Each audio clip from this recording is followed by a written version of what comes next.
This is my band. Well, this is actually not my band, but a song I was working on.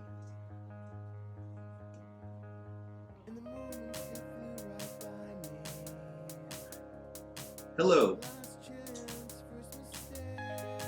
and welcome to That's Podcast with our guest John Cazares.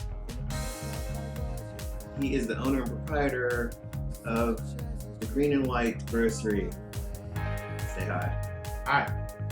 I'm really happy to have you here. Thanks, man. I'm glad to be here. Can you believe that that's my voice? No, I sound like an angel. Yeah, no, I thought it was somebody else singing. No, It sounds good though. Okay.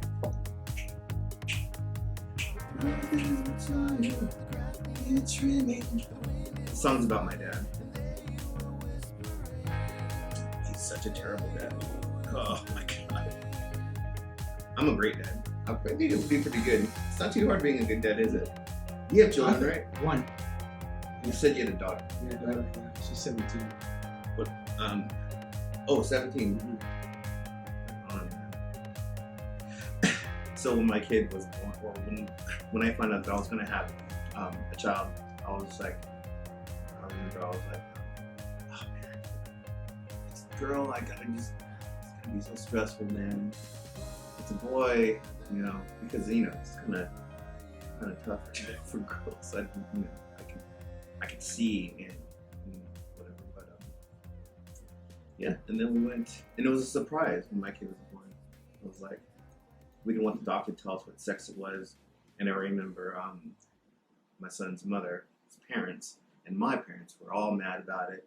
Like, we want to know, we want to buy him clothes or her clothes, and I was like, look, this is the only thing I want, just to be surprised when my kid is born. I just want that one thing. Can I just have one thing? I gotta pay all the bills. I gotta do all this stuff. I gotta work every day. Yeah, and then he popped out, and then there was this little pickle. Mm-hmm. And I was like, oh, cool. He looked like an alien, for real. He did. I think they all. Dude, he looked like an alien. I remember looked at him, and I was like, oh, God, he looks so crazy. I'm like, oh, I love him. It doesn't matter. I'm gonna love him forever, even if he looks like E.T. I'm gonna love him forever. And then, gradually his face went back to normal or what it was supposed to look like. Anyways, yeah, being a parent is awesome. It is. All right, man. So, Green and White. When I first heard about Green and White, I remember people were telling me about this witchcraft store, and I had some friends like, yeah, man, I know some people that went by and threw rocks at the window, and I didn't believe them, and I went by there. Well, somebody's actually shot the windows. What, the gun? Yeah, or BB gun or pellet gun, and supposedly somebody knows who that was. That's so fucked up, dude. Yeah. That's so fucked up. What? But people in there? No, I think it happened. Well, actually, one might have been in the daytime, but I think because it got shot a few times, or 3 or 4, and I think that was at nighttime. But somebody had actually heard somebody say, "I think I need to go back and put a couple of shots in there." That's fucked up, dude. That's so fucked. I don't understand that. Like, excuse me. Oh my god, that was a burp. Drinking this bubbly water, 365 water, by the way. Thank you.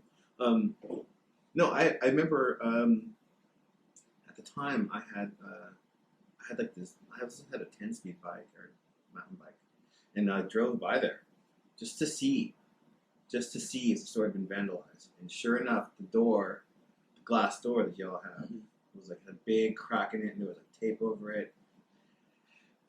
And at the time, I was like really anti-religion, and I was like really anti-faith and all this stuff. Organized religion, anyways. Mm-hmm. And I remember I saw that, and I was like, some stupid religious nut job did that to this person's business just because they don't understand. I was so mad, dude. I was so mad, and I started, at the time I was like writing like a lot of the satanic music and stuff. But just as an outlet, I can really. I remember I drove by there and I saw that, and I was pretty upset. Because then who's got to pay for that? Mm-hmm. You got to pay for that. Yeah, insurance don't pay for that. Insurance doesn't pay for that. All because somebody just doesn't understand or doesn't even bother to go in there to talk to you about it. It could have been that, or it could have been. I mean, one time somebody actually was walking. You know where I sit at, right there behind the counter. Yeah. And there's a big window. Somebody was actually walking in front of there, going west, and all of a sudden he just had a rock in his hand and he just jumped it in the window. And nobody was sitting. This is when my dad was around, and normally he would be sitting in the chair that I would be sitting in. Yeah. But I was standing just outside of the counter, and he chunked a big old rock and it broke the whole Smashed the whole thing. Yeah, this was like in 12 o'clock or 1 o'clock or something like that, and then just took off. Jesus Christ. It's like if somebody would have been sitting there, they'd have had glass all over them. Like we don't go to churches and throw one of rocks through churches, right? You know what I'm saying? It's like, well, I think back in the day, if a religious person didn't like you, they could just drown you. Yeah, right? they They could just drown you without any due process or anything, like the witch trials. Like those religious Puritans or the Christians, early Christians, and all it would take is for one person to go, just to say, that person's a witch. Then, from that point, without any due process or any nothing, they would be like, okay, let's drown you, and if you survive, then you're obviously a witch. But if you don't survive, then you're dead. Without even just based off the word of what somebody else said, without any evidence or nothing. And yeah, back in those days, they would just execute you. But rock through the window, that's just still not cool. You figure you in a more civilized society, you would be able to just walk up and say, "Hey, John, what's going on here? Are you devil worshippers? It's safe. I see these skulls in here. You see what I have up here. Like I believe, they don't know what I know. Mm-hmm. They don't know what I know. That it's just an extension of the spirituality which you have at your store." I'm kind of surprised we hadn't had more stuff happen, or people at least saying stuff, voicing their opinion, because you just never know. And then with the political climates and religious stuff, I've had people just walk in the store and they take 2 steps in and they turn around and walk out faster than what they came in there. I find it very comforting in your store, man. I like your store a lot. Thank you. Yeah, it's laid out really well. It's got a good energy. You walk in there. I didn't get a chance this month today, or I haven't prayed or anything today. But I'm willing. But no, And then I started going in there, and I would see you, but I would never ever chat with you. I always kind of just go in there and just look around, buy a candle or something like that.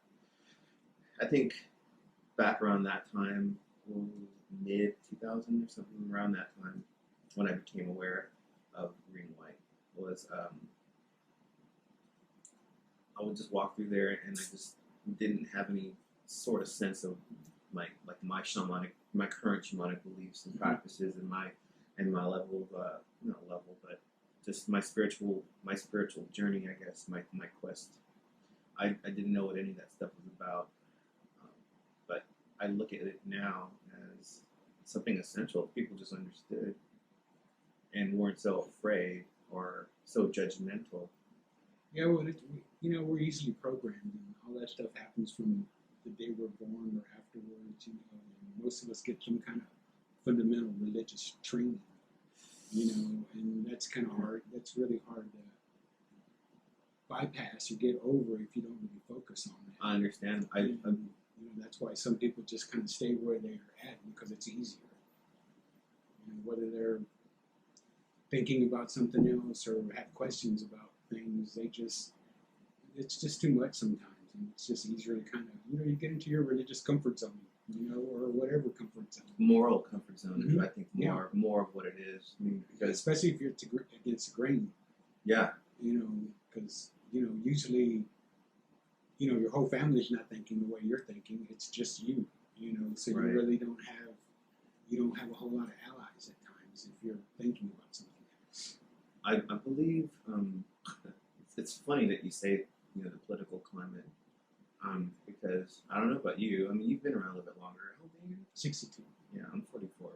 Okay, so you've been around a little bit longer than me, but I, for as long as I've been conscious or aware of like any political stuff, like nothing's ever really been as bad as it is now. I can't remember a time. Well, things are definitely coming to a boiling point.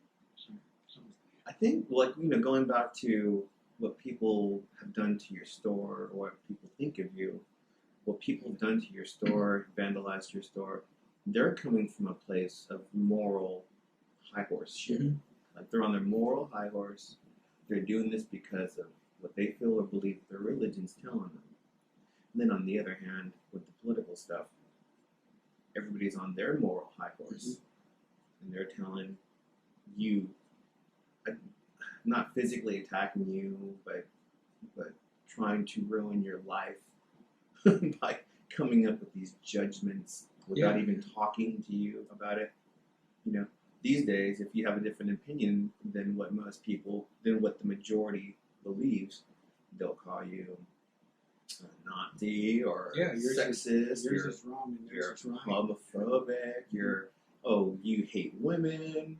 Oh, you don't see, you're a Republican, you're obviously an old, angry white guy, and if you're a Republican and you're Mexican, then you've been brainwashed, or if you're black and you're a Republican, then you're an Uncle Tom. It's like bullshit.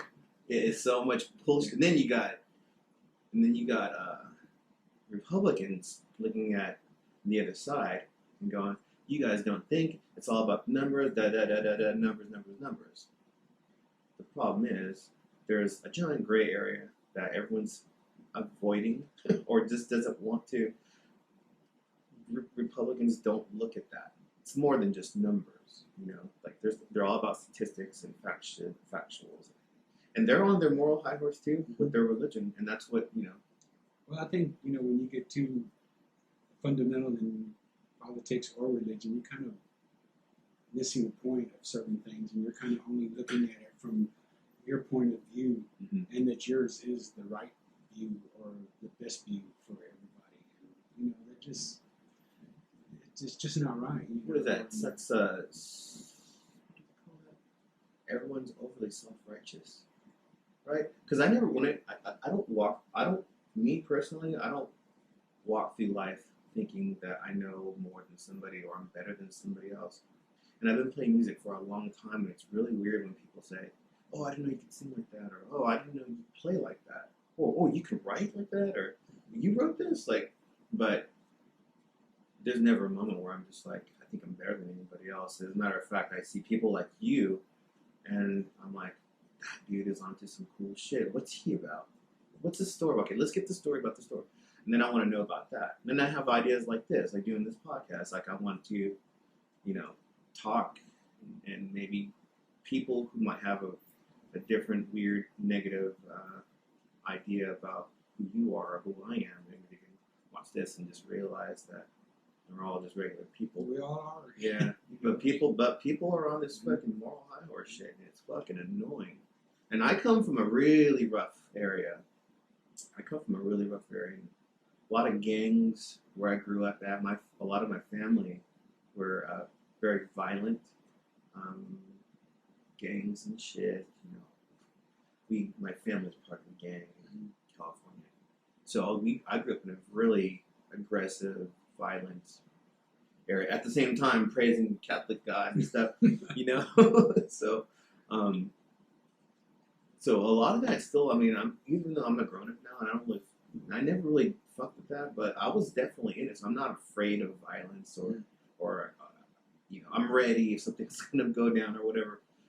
It's just how I was. But when people are on their moral high horse and they try to get aggressive, this hasn't happened with me.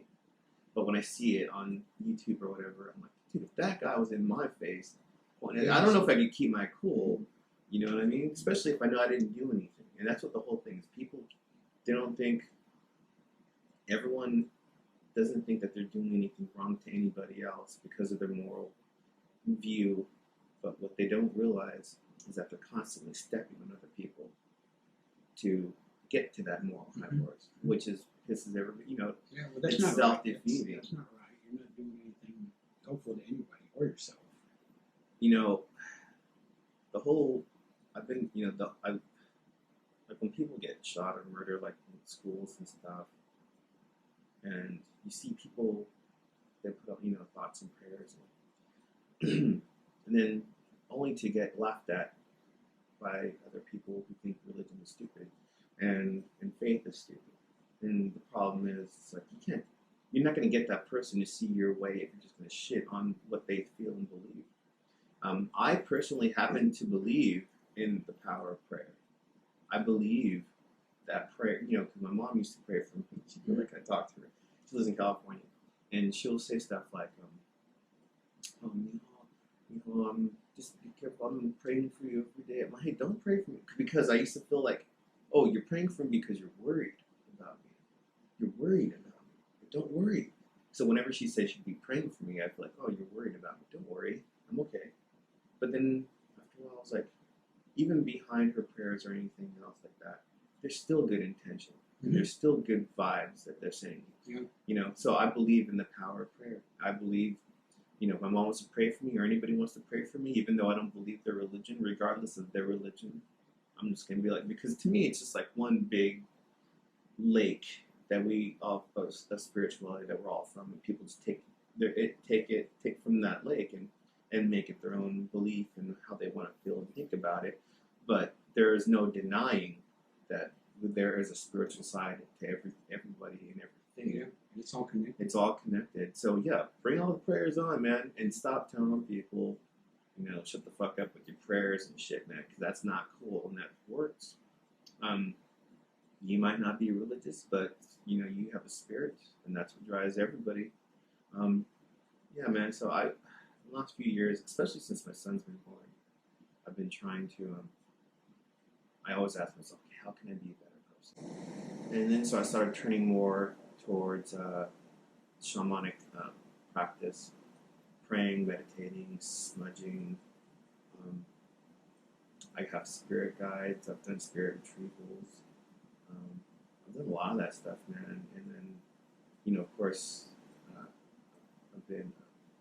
Me and my family, we're now part of Tiwa. They opened the books in the Tiwa Nation and allowed us to subscribe and be part of Native American culture that is like that. So now that we've been federally recognized, I feel even more like I'm gonna continue to do what my ancestors have always been doing, which is pray to the sky and the earth and the wind and the rain, and everything's a blessing. I'm like really into that shit. It's your intention. You just want to have good thoughts that you want to send people. To me, that's what prayer is kind of coming down to. It's what you're thinking. And you want to have good intentions. You don't want to do something out of worry, because then it's coming from a negative kind of place. And so it's all about sending somebody some good vibes or some good intentions or whatever, however it is that they need help. You want to help them manifest that. Your positive thought. Yeah, man. I am.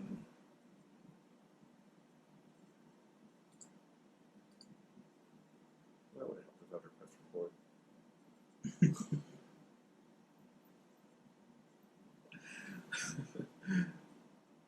It's like it looks just it. Wow.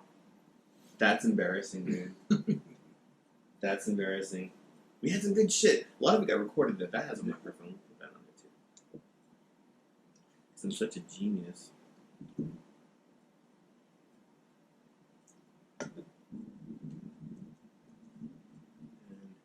That's all we had to do. Hey, you're all right. So, apologize about that. We're gonna start over again. I'm sorry, John. Okay, so what we did was we started talking to have this really cool introspective conversation about religion and stuff, and most of it got caught with the, we'll put it in there anyways. But now you can actually hear us talking now. All right, so continue. So like I was gonna say, yeah, I always come from this part where I'm always gonna to try to not be so negative, because I feel like if I the more negative I am, I'm just sort of like, it doesn't come out. It just sort of feels like it stays in, Mm-hmm. and all the bad Okay. stuff I had, or the bad feelings I had about my dad, um, I've been holding on to. Like it, I've noticed that it really helps to pray and to meditate about it and stop feeling and stop holding on to it. Mm-hmm. And excuse me. And so I'm sitting right there. So I meditate towards the east. I don't know. So um, I was meditating on my dad, and I was asking Spirit. And I was like, "What do I do?"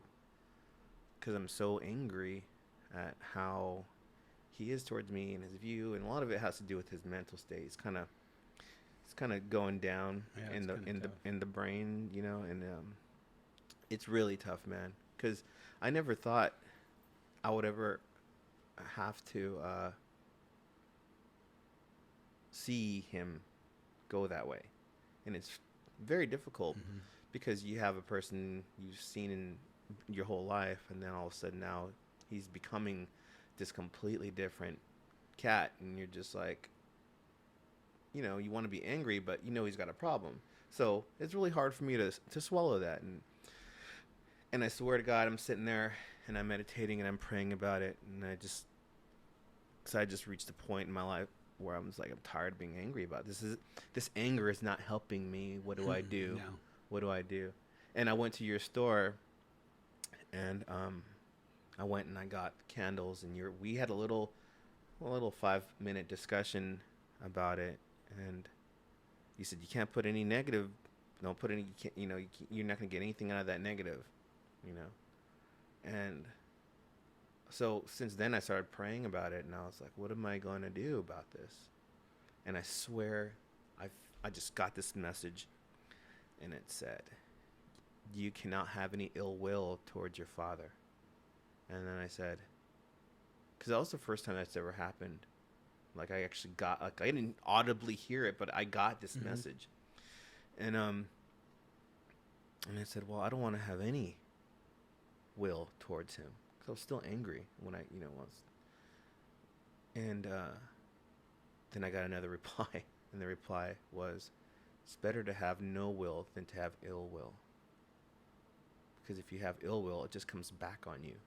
It'll just come right back on you, and then, which is kind of eye opening, because at that time I was going through a little bit of anxiety and some depression about the whole thing. And ever since I realized that, it has been hard, but ever since I realized that, I started praying for him. I'm like, there's just some shit that's just out of my control.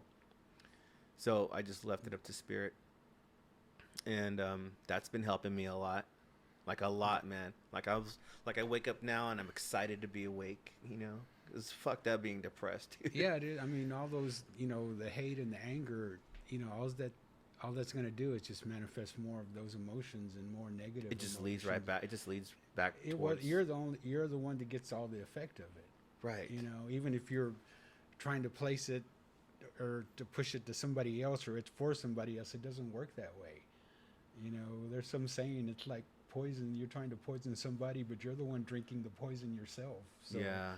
when you're anger or have hatred towards somebody, you're the one that's feeling the effect of it, not the other person. And it's just not a good thing because it doesn't clear up. I've seen that, just at the store, with people coming in there and their issue is themselves and they're not going to work on that part because it's somebody else's fault. Right. And it's Lack of like accountability. well, it could have been somebody else's fault, but you're the only one that can change that, by your thought and your actions. And no, not everybody wants to do that, and so the long run is they just end up staying the same way their whole life. That's heavy. you That know is a scary thought, man. and we've all seen people that have been angry their whole life and they stay angry and they're mad and And eventually that's what actually kills them, because it's eating at your life force.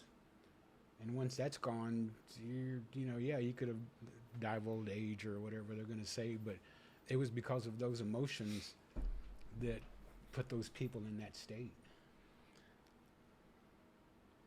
Man, that's a scary thought to think that you could stay angry your whole life. Believe me, people, they can, because they're just like you said. Nobody wants to take accountability, and people want it's somebody else's fault. Do you notice people going into your store, buying certain things with bad intention? Well, I'm sure I mean, obviously, anything can be used in any kind of manner. There's not a good product and a bad product, because there's the duality of nature. So, for example, just like salt, you can use salt to get rid of something negative, or you can use salt to salar una persona. Like they say, you're gonna try to do something bad with it. Wow. And but you can actually tell. They don't have to tell you. They don't have to tell me anything, but I can kind of feel them. You can just tell by their demeanor, or sometimes even just the look on their face. Dude. There's something there that's not positive, or they're not in a happy state. Huh. And then some of the items, yeah, you can definitely tell with certain things, because it's all like in a certain category. And even though things have a duality to them, you kind of get the idea where they're at with their. But yeah, their spell work. I feel like, because what I know about, I'm not saying like I'm educated, but just what I feel and what I know about spirituality, I would be afraid to do anything that like intentionally bad to somebody, which I guess I technically was towards my dad. The anger I had towards him. Well, that's kind of like doing something right there already. What do you mean? Just that, having that emotion and that thought, that feeling of hatred, yeah, and anger, because everything starts with yourself and your mind. It's not so much getting down to the spell work. So, in essence, that's why we have to be really in control over our emotions and thoughts, is because we're already doing magic just by thinking. And when you're angry and you're pushing, hate or anger towards someone, it's like if you're working a spell on them. Wow. I mean, we're all you can affect somebody else by that. And so, it doesn't have to be, oh, I'm going to go buy these things and, I'm going to burn this black candle with this person's picture on there. It doesn't even have to get that far for us to affect somebody in a negative kind of way. Yeah. I talk. Obviously, putting more effort into what it is when you're doing ritual, but, again, it gets back to, it all starts up here with our thought. Yeah. I've just noticed that since I've been trying to pray more for my dad, rather than having bad thoughts, because I got, I know that I can't be holding on to these, whatever it is. It could be about my dad or my life or my job or whatever, I found, I see now that I'm finding peace in praying for him rather than having ill will and bad intention for him. And I never really had bad intention for him. He's done a lot of stuff to me. When a person does a lot of things to you, it's really hard to turn the other cheek. Yeah, you know what I'm saying? Yeah, I'm not saying it's easy. Yeah. Or we can just do it just like that, and we can do it all the time or at will, and it's work. It's just like anything, but it's not any more work than keeping that anger also. Every time I've ever gone to your store to buy stuff, it's always been out of I need help. Like a couple of weeks, or not a couple of weeks. Let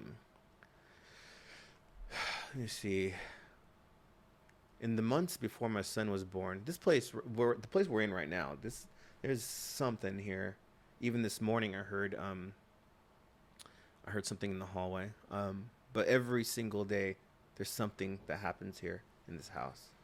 And I used to live on the other side of this wall. Mm-hmm. I used to live on the other side, and at the time, things just got so out of control.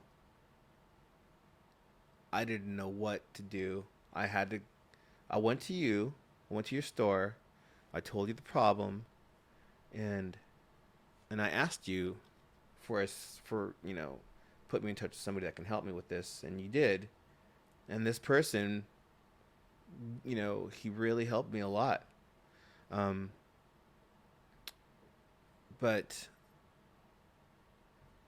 it hasn't been so active so much these days, but I think a lot of that has to do, maybe they were attracted to the bad energy that was around at that time. Maybe, I don't know how that's the part about it. I don't understand. Kind of works how like that. Does It can work like that.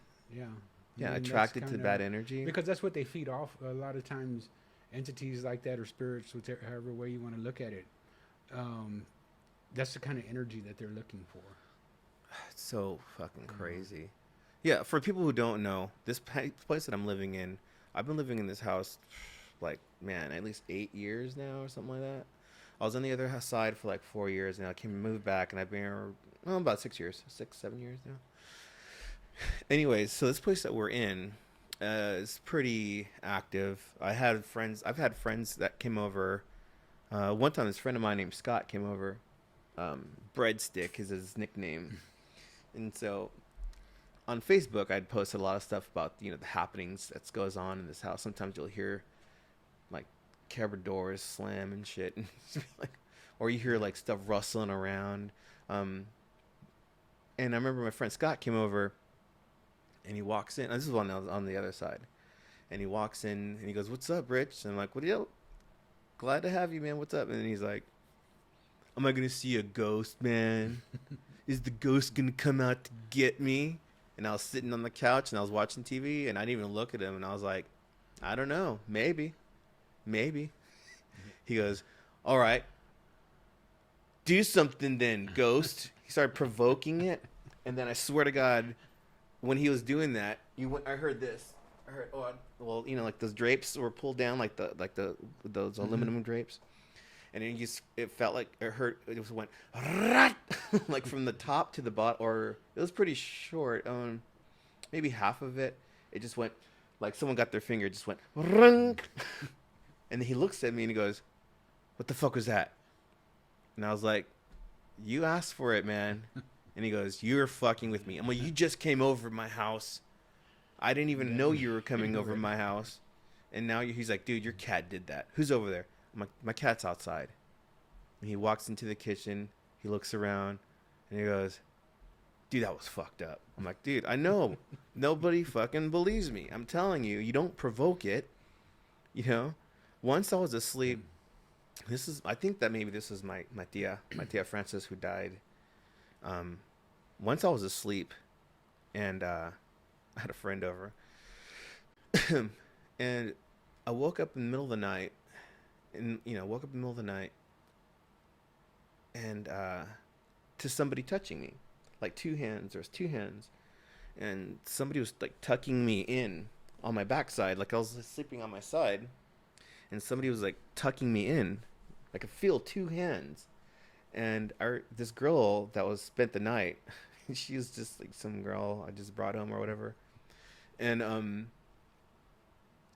remember thinking, "Oh my God, this girl is so fucking sweet." Well, this girl is so sweet, and I could just feel her. I'm like, she's sweetheart. Who does that? Who tucks their dudes in in the middle of the night? And when they were done tucking me in, I said, "Thank you so much. That was so sweet." And I didn't hear her say nothing, and I kind of like looked up and opened my eyes, and she was on the other side of the bed, and she was totally asleep. And I was like, "What the fuck was that?" So I think that was about 2 months after my tia died. And then my uncle passed away a month right after her, my Theo Richard. Rest in peace, Theo. Anyways, so I told my mom about that. I really feel like it was my tia. I feel like it was my tia Francis who was tucking me in.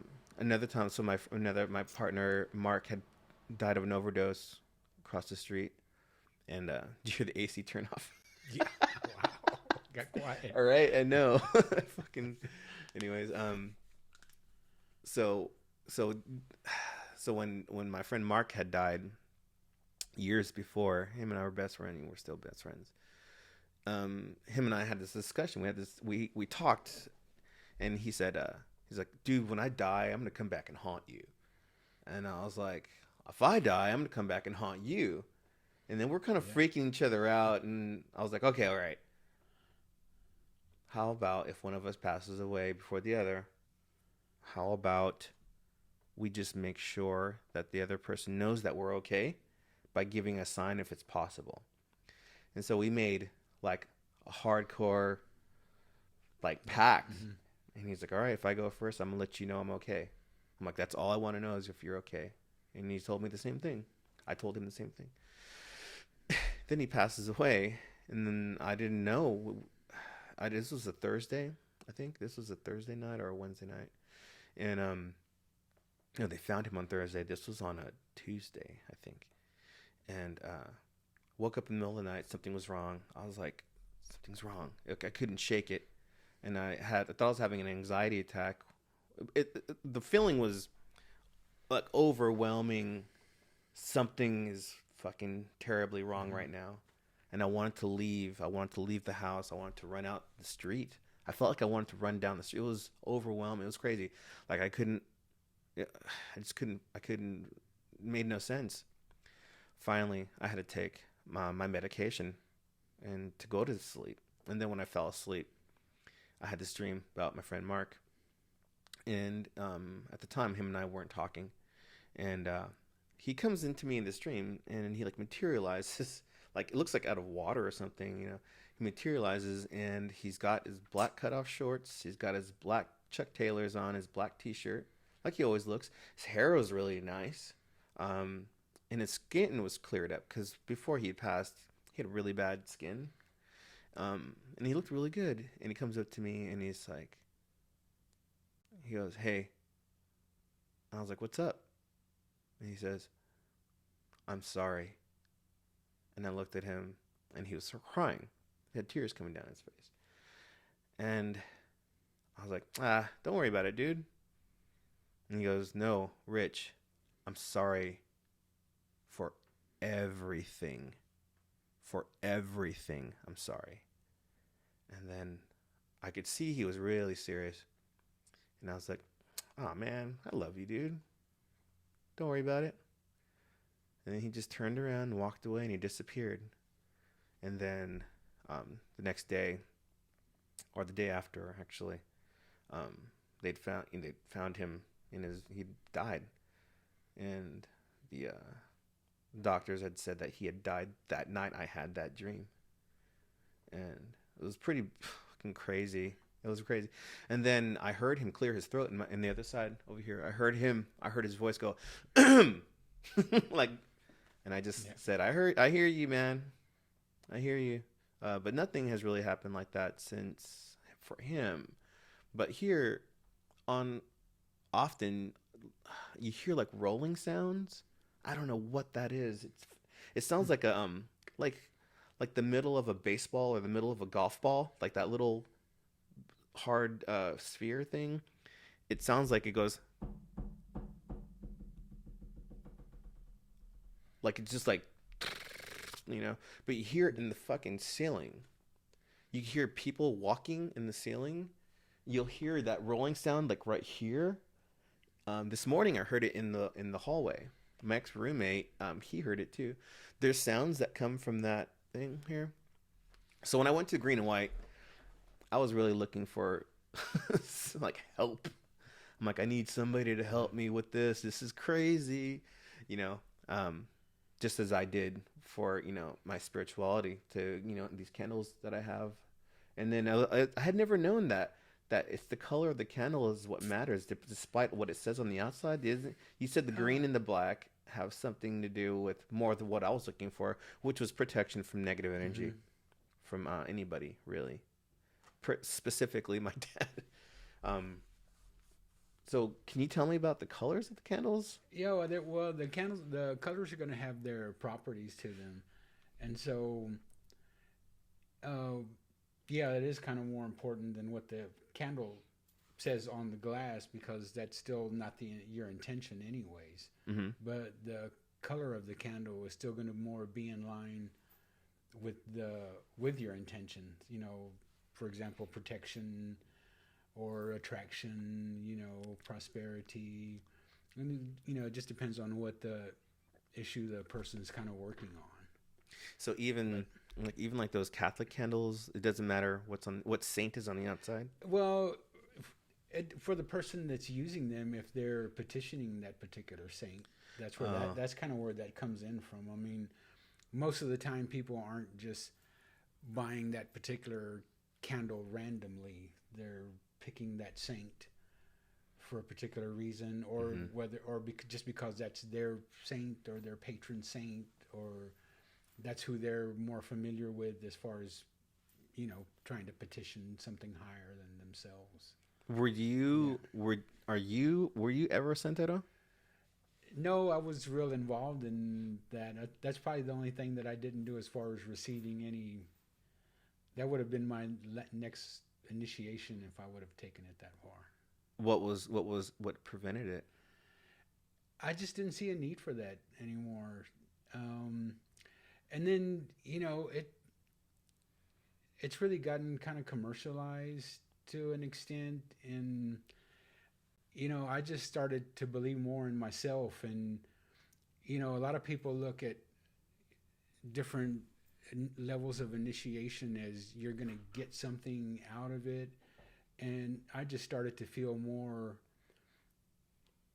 And my thought of myself was, well, if you already have it, you know, they're not going to give you something that you don't have. Mm-hmm. You know, either you have something already in you or you don't have something there. You know, and then, you know, in a lot of the traditions like that, there's this thought that you have to have the authority to do something.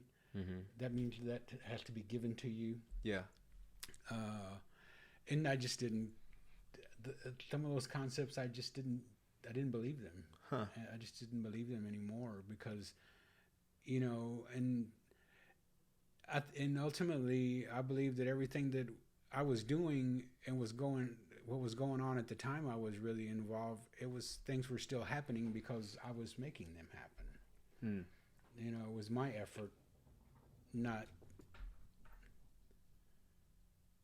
You hear that? Yeah, I heard that. Yeah, I don't. You fucking hear that, dude? That's what I'm talking about. Mm-hmm. Do you hear that? Oh yeah. You're not imagining. Yeah, I'm not imagining that. Okay, so somebody's rolling around stuff or something. Where's it coming from? I don't know.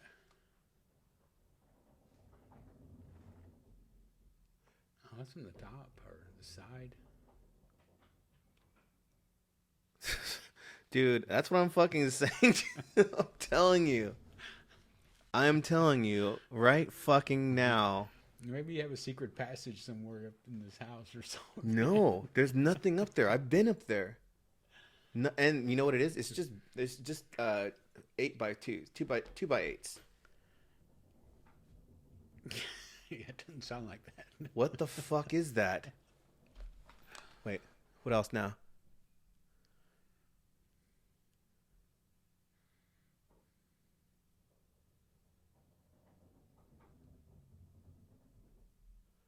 Dude, fucking whatever. We're not doing nothing to you, man. We're just talking. But that's the kind of shit I'm talking about. Daily, every day. Yeah, dude. What the fuck? Hang on for a second. Oh, that's the AC now. Yeah, I'm gonna turn it off.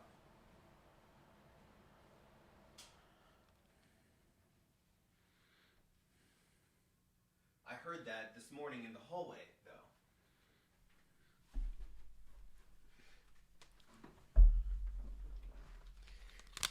though. Ugh. So for all you motherfuckers out there who are non-believers, that's some shit. I don't know if you heard it, and it's probably gonna happen again. but, but yeah, that shit is real, and I don't know. But anyways, it lends a lot of it's like that just happening right now. It lends a lot of credibility, basically, to the whole spirituality concept. Like,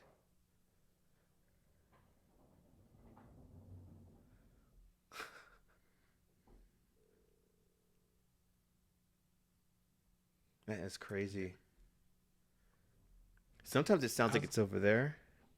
I was gonna say it could be ductwork or something, but it doesn't. The AC coming in, when the blower turns on, but that doesn't. Not like that. I smudge daily. And that was the thing. The person that you had sent. Okay, so he had referred me to a santero. And so the santero basically said that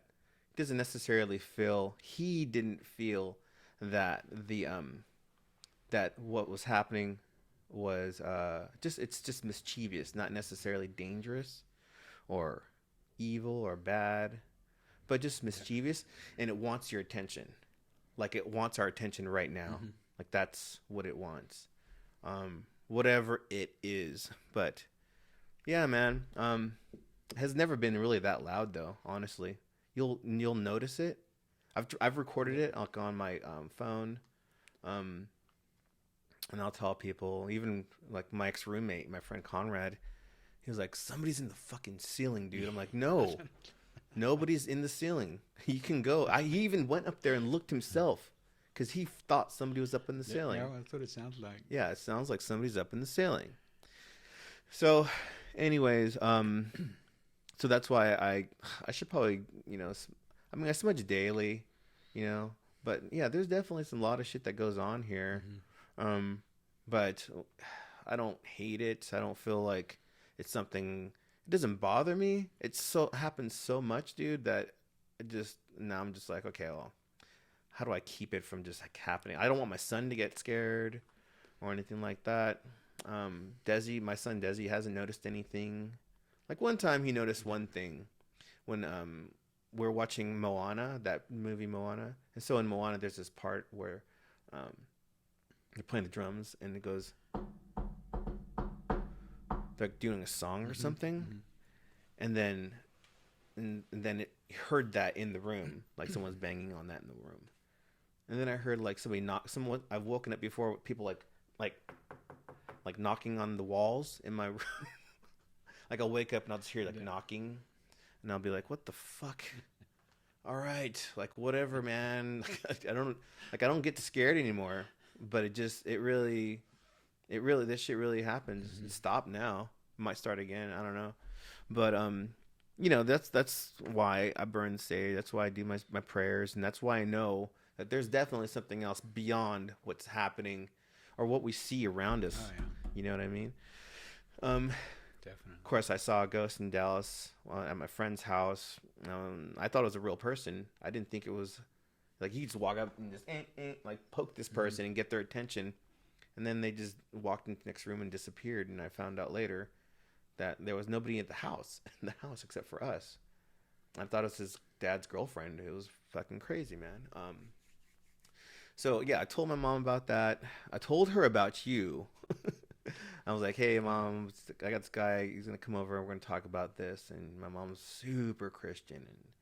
And, I like Christians, but the problem with Christians is that everything is demonic and everything is satanic and everything is demonized. And even other religions, Satan is using other religions to make people fight. And it's like, everything is demonized. Everything that's not understood is typically demonized.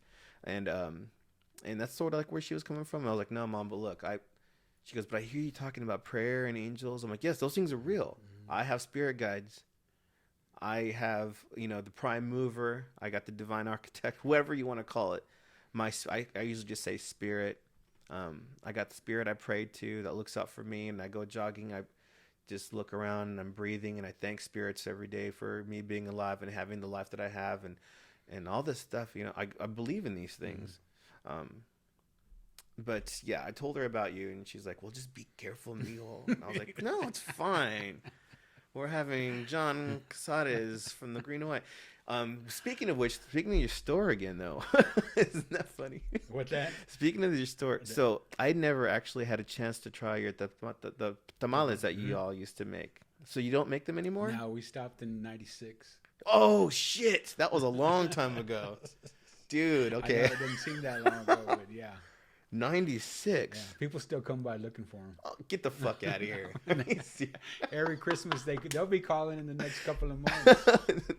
Why don't you make some then? It was a lot of work, man. I believe it. And because I grew up there doing that, and at the time, I had just become the owner. Everything seemed like everything was okay as far as like business wise and money wise. Yeah. And then getting close to like that, like 96, 95, 90, 94, 95, I just started looking closer at the books and stuff, and there was cash coming in, but most of it was going out. And, and then one day, we kind of had like a tamale season. It would start like in September and go all the way to the end of the year, and we were just pumping them out. Damn. All the time. And the last few years, or almost the last decade of doing that, definitely the last 5 years, I wouldn't have a day off from September to the end of the year. Holy shit. Seriously? Yeah. That's too much, dude. And, 12-hour days? No, not quite 12-hour days, but you're the first one there and the last one to leave. And then we were closed on Sundays, but I'm still there getting all the prep work for Monday and stuff. Stressful. And it just got to be that's what went on in my life, and that's where you had your fun. That was my social life, my party life, my just everything, work and stuff. And in the beginning it was fine because it really paid off. But toward the last few years, it was like everybody got their little bit of money and things, and it was like what was left for me. It was like a regular work, like there wasn't no bonus in there. And the last year I had one employee that only made $1,000 more than he did for the year. For the year? Yeah. Dang. And I said, okay, and he wasn't working every day like I was, and so you're like a true, you're like a true businessman in that sense. Well, that's just how I grew up. I was groomed. Yeah. That's what I was, because I've noticed even with doing with this, it's like it's a lot of fucking work. Like I didn't press record earlier, like that, like just like little things like that will just be like, okay, I need to focus more. But I gotta be honest with you though, I was a little like trying to just get too much stuff done at one time. But anyways, no man, but being a true businessman, it seems like to me, I've never really been at that level, but it looks like it'd be a lot for me to have to do as opposed to what the reward would be in the end in order, I've heard there's, like I said, in the beginning, it was fine. Or actually when I wasn't the owner and I was just kind of like my dad's manager or whatever I was, it was a little bit easier and the cash was there a little bit more. Of course, I think just the business in general, the store, it had its time when it really did well. And because it was it was kind of like a little grocery store, but as everything changed, it just, things were costing more and like that, but we weren't, we weren't selling, the volume didn't increase in the sales and stuff. And, all the food that we did was like all handmade. So that's all labor. You're paying for labor to make these products. Hell yeah. And, trying to be, competitive with prices, because at that time, Austin wasn't paying $3 for tacos, or $4 and $5 for a taco that has all. What was it, like $1? $1 something. Yeah. Our tortillas were like handmade. Rolled. Bad to the bone. Yeah. Right. We made our own Mexican sausage. We made everything ourselves there. Wow. And it wasn't that we didn't have a good product. We had a really good product, but you're trying to be competitive with pricing and stuff. And one idea would have been to like, well, let's just raise prices because we were kind of like a food. At that time, the institution of the green and white was based around food. Even though we had the candles and we had herbs and things like that, because that's what went along in a Mexican grocery store. Yeah. But the more I thought about it, we really would have had to like double prices. Wow. So that's a pretty big, when you're paying. I can't remember what the last prices we had for the dozen tamales. They were $7. Dude, I would pay $15 for a dozen tamales. Well, now you do, yeah. I would. No, I would. I would. I mean, they were definitely back then. They were easily worth $1 a piece. So you were telling me earlier, like, before you got here, like, well, when you got here, I offered you if you're hungry or anything. You said you already cooked. You're like, yeah, I cooked pretty good, and I immediately thought of those tamales. I was like, he probably made tamales, man. Yeah, we did. I mean, items that we made there ourselves. We made our own chorizo mexicano. I don't know if you know what hoghead cheese is. Yes. Okay, we made our own hoghead cheese. It was the best I've ever. Like the stuff in the store didn't even look as good as just looking at the ones what we made. Wow. And we made our own chili con carne there. Menudo that was awesome that people still trying to get me to make, and I don't want to make anymore. But we did flour tortillas. Like I said, they were handmade, made with lard. The old cooking kind of way. And so when you guys got rid of making the food, did you just get rid of all the food then at that same time, or was it a gradual process? No, we did it. I already knew 1 year ahead of time that this is what my plan was because I was already the owner. And then what happened a year before we actually stopped, I was there by myself on the Sunday getting ready for the work week for Monday. And I was cooking all this stuff, and all of a sudden the smell just didn't hit me right anymore. And I was it was taking a little bit out of me, and I knew that wasn't going to be because I had I drank at the time, and and because that's what I didn't have no time to do anything else. That's where I did everything. I was there at the store, Damn. And literally married to the job. Yeah. And and I knew that wasn't gonna work out if I was gonna continue to do it the same way that I'd been functioning. And when that one time when I was there, and I just didn't like the smell anymore, and I just made the decision then that I didn't want to do it. And I had just become the owner maybe 2 years before that, and I knew that it was going to create a little bit of a controversy, me not wanting to sell, like I didn't want to cook anymore, and it's not that I didn't like doing it, but I didn't feel like that was like my calling or anything, or something that I had to do for my whole life. It was just something that I grew up doing, and I enjoyed it at the time, for a long time I did, but I just didn't want to do it anymore. What are your feelings now about that whole area, how it's grown? I mean, obviously it's got a bit more expensive for you. Yeah, I mean, some people say, well, you could have a grocery store again. I go, yeah, I don't want to do that. I'm trying to make things easier in my life now, but yeah, something like that could actually probably exist now because people are used to paying more money for items. Yeah. And then especially stuff like that that's really, I mean, the market's totally different. Everything that we had was really awesome. Can you imagine if you said, this year Green and White is going to be making them out? Dude, you'd have a line around the block. You'd have a line all around the block all day. You'd have more work than you could hang with, I'd imagine. And then all the like the newbie folks to Austin, they're gonna be like, you'd be like Franklin's Barbecue, dude. You'd be like Franklin's Barbecue. But then you'd be married back to the job again, and it's like, it was fun while it lasted, man. I heard you said that you used to drink. When did you stop drinking? Do you still drink or no? No, I quit drinking. I quit. I've been sober since over a year and a half now. Oh, cool, man. Thanks. Awesome. Yeah, I'm sort of. That, I've sort of come to a hmm point in my life too where I just had to. I was really drinking, was it and drinking too like we just it's just kind of out of habit. But I drank for 45 years of my life. oh okay You beer know, drinker. beer drinker. The last part of it was tequila, Yeesh. and I was going through a bottle every other day, Wow, man. and that was probably for like 2 to 3 years straight.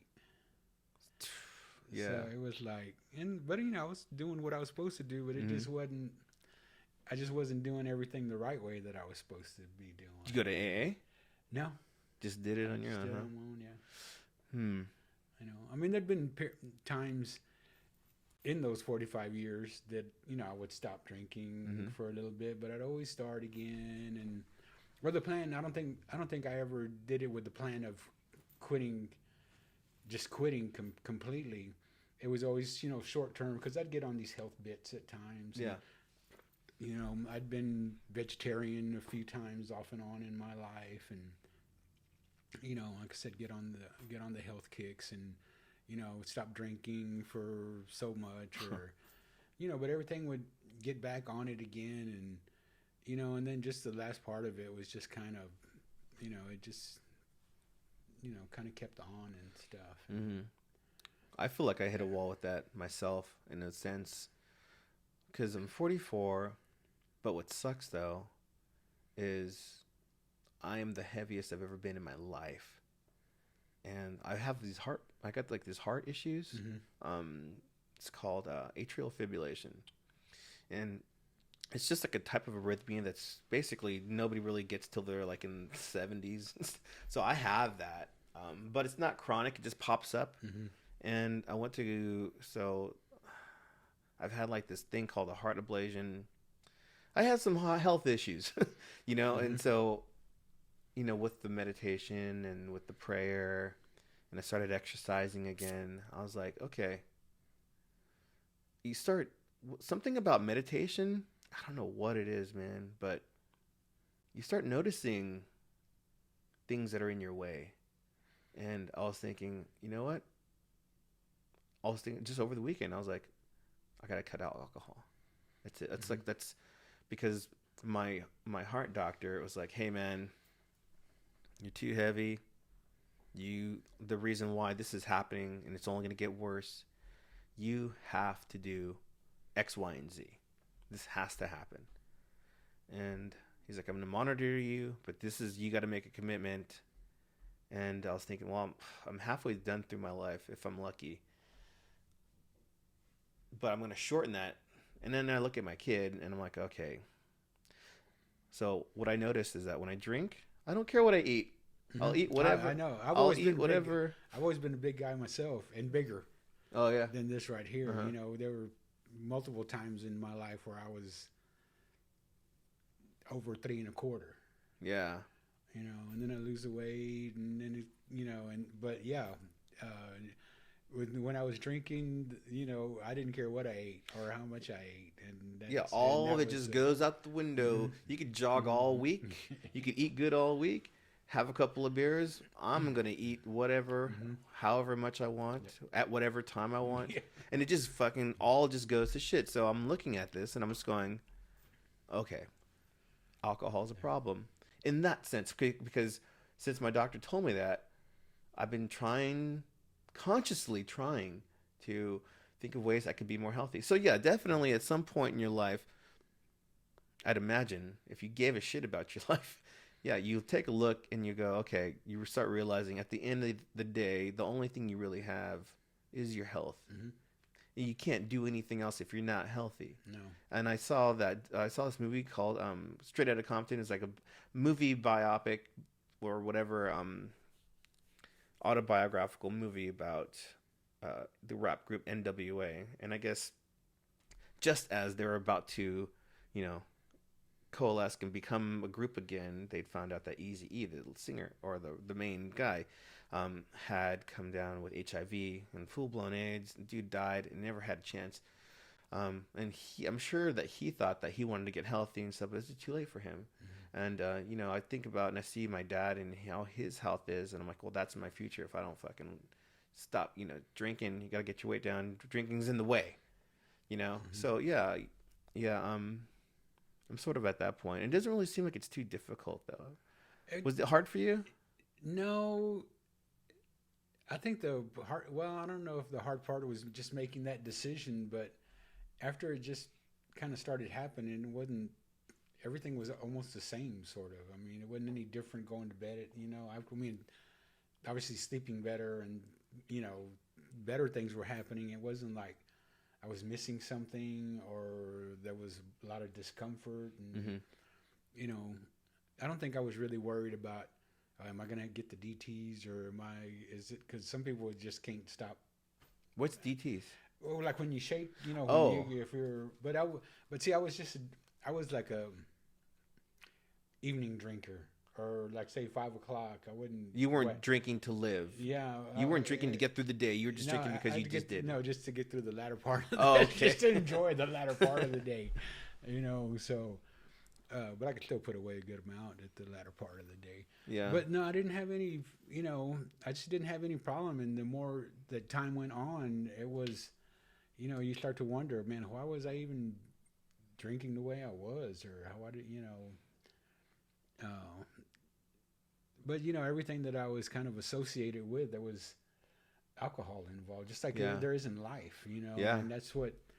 Drink when you're happy, drink when you're sad, yeah, drink to celebrate. Like, man, I mean, just look at anything that you're on TV or whatever. There's always alcohol there, regardless of the situation. Mm-hmm. It's like us drinking this water right here. Somebody would have a glass of wine,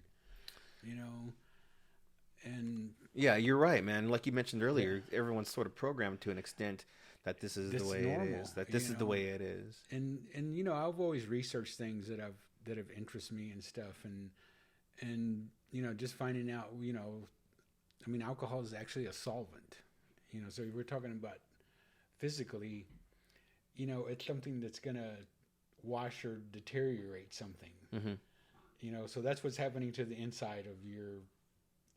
Isn't that crazy? It's crazy to think that that's actually happening. Yeah, and because it, I'm sure it happens slow if Mm-hmm. unless you're drinking the way I was drinking, maybe. Yeah. But spiritually, there's reasons why in some religions they tell you not to drink. And the reason that it is, I mean, the word alcohol is an Arabic word. Is it? Yeah. I didn't know that. And it actually means like a demonic spirit. Whoa. And when you drink to a certain amount, you open yourself up to be possessed by entities, spirits, anything, things like that. And some people, it's like when you would see somebody that saying, oh, he wasn't himself. Like somebody drinks too much and they start acting stupid and weird, and they would say, oh, he wasn't himself. Well, I had never there's some truth to that. I never thought of it that way. I never thought of it that way. And, that actually makes sense. Mm-hmm. You're opening up yourself for negativity. Mm-hmm. No shit. And you get, and that's how, and a lot of the, ceremony and ritual that I was involved in, the alcohol was a big part of that too. And well, obviously somebody's going to get possessed. Yeah. I mean, because that's what you're opening yourself up for. But when you're open like that, sometimes people think, well, it's a spirit that we want or something, but you're just opening yourself up to anything. What the biggest bullshit line I keep hearing people say about drinking when you get drunk? You speak the truth when you're drunk. That is the stupidest shit I've ever heard. Listen to me. That is dumb. Okay. The truth comes out. You speak the truth when you're drunk. But if you drink, your judgment is impaired. That's not what you what? Mm-hmm. That's definitely not. That's definitely incorrect. You'll say the things that I think what they might think, or people who think and believe that might just say that because they think that you now have the courage to say something that you were afraid of to say before. I think that's what they mean, but I don't think that's the real you. Yeah, no, No, because I don't believe you're that at all. impaired, and no, it's not the real you, and it might not be the real you that's speaking. Right. I don't Yeah. remember, or people black out and shit. Yeah, man. Mhm. Can you imagine waking up in the fucking hospital and realizing or you just somewhere else. Or yeah, or just realizing, hey, you're handcuffed to a gurney, and you find out that you're driving drunk and you fucking killed somebody. Dude, that's a fucking wide awake nightmare. That would be the worst. And I believe that we're all a little guilty sometime at some point. If you're partying heavy, you might black out. It's scary, man, to think about that, especially now. Like or as soon as you hit the bed, boom, lights are out, and you don't even know till the next morning. There's a couple of people in my family that have are in recovery. They call it recovery. I just I've never been that. My dad thinks I'm a drug addict. He thinks my dad tells people, and this is why I don't really fuck with him anymore or hang out with him. He tells people that I am a drug addict, and he tells people that and this is what really bothers me, is like he tells people that I'm a thief. But I keep telling him, I'm like, how do I have this stuff if I'm a drug addict? How am I raising a child on my own if I'm a drug addict? Because typically, if you're a drug addict, your life is out of control. Yeah. I never, and here's the ironic thing about it. I've always played in bands and always been part of the music scene. I grew up punk rock and metal and stuff. And back in those days, yeah, I may have done some acid, and I've eaten mushrooms and smoked DMT. I've done, but those things never attached themselves to me. I never woke up the next day going, okay, I need to get some more of what I had last night. Never happens. Or I need to get some more of that next weekend, what I had. Nothing ever really stuck to me like that. Except for the alcohol. I was always like, all right, what are we drinking next weekend? Or, oh, it's Wednesday, I'll have a drink today. But other than that, which is but my dad really thought that. But I was like, well, if you're on all these drugs, you can't do the things that I'm doing. I'm dry, But anyways, yeah, let's pray for that guy. I love you, man. I just wish you understood. But yeah, man, I'm glad that, that you've, have you noticed the quality of your life has improved since you stopped drinking? Yeah, it's more with the thinking and just. What about your spirituality? Well, I start to have different understandings about things now, and see things. And I've always been one that's always been, not quite questioning things, but wanting to know more. And so, but sometimes you just go down the rabbit hole when you start doing that, and things just kind of get. I wish. I mean, I'm pretty curious about stuff. I'll find out certain things, like you mentioned to me about the candles. I'm really interested in fire ceremony right now. I'm really interested in that. I was reading about it. And it's pretty involved, actually. But yeah, I want to do fire ceremony because I kind of feel like the praying for my dad and the meditation and praying for myself and talking to spirit every day. And sorry about that. Oh, that's all right. I was like, is that thing knocking on the door? I don't know how to turn it off.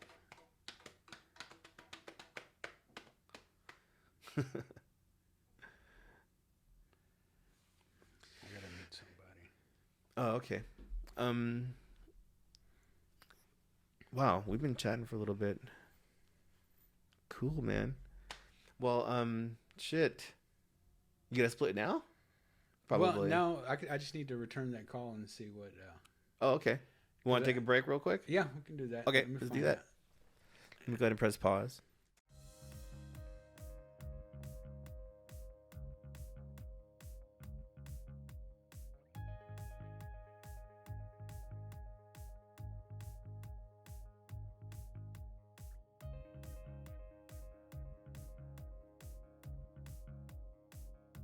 Okay, it seems like John has to leave now, but he will be with us in this house. Your energy is very positive. Oh, thank you, man. And so, yeah, and as if you noticed, you saw shit. That was not anything I planned, man. I'm telling you that shit just happens. Are you sure? Yeah, and nobody believes me, dude. Nobody believes me. I heard it. I heard it too. I mean, I hear it daily. Like, what the heck? Not as that, but it's never really been that loud. I never got recorded, so whatever. That's pretty crazy. But anyways, yes. So, John Cazares, Green and White Grocery. Go check it out. And do you have a Facebook page or anything like that? No, I'm just in your face. Okay. Well, I do notice that you do have, or somebody made a Facebook page. Yeah. Well, yeah. Maybe. I think there's a Facebook page. The woman that used to be there with me at the time at the store, but I don't know how much how current it is, or I mean, it was something else. She had an account. Let me know if you ever need anybody to get you online and do some of that. I'm not much into doing that, so that's why they did it, but yeah. Okay, well then you got somebody doing it for you then. Well, no, I mean they did, but I don't think it's a current thing, and I don't keep track of it, and they don't keep track of me anymore. All right, all right, John. Well, I want to thank you very much for coming on and doing this the podcast and talking to whoever's going to watch this. True Austin culture entrepreneur right here and spiritual genius. I'm not genius, but anyways, I appreciate you, John. All right, man. Thank you very much for coming by and talking, dude. For sure. All right. Bye. See you later. Subscribe, punk.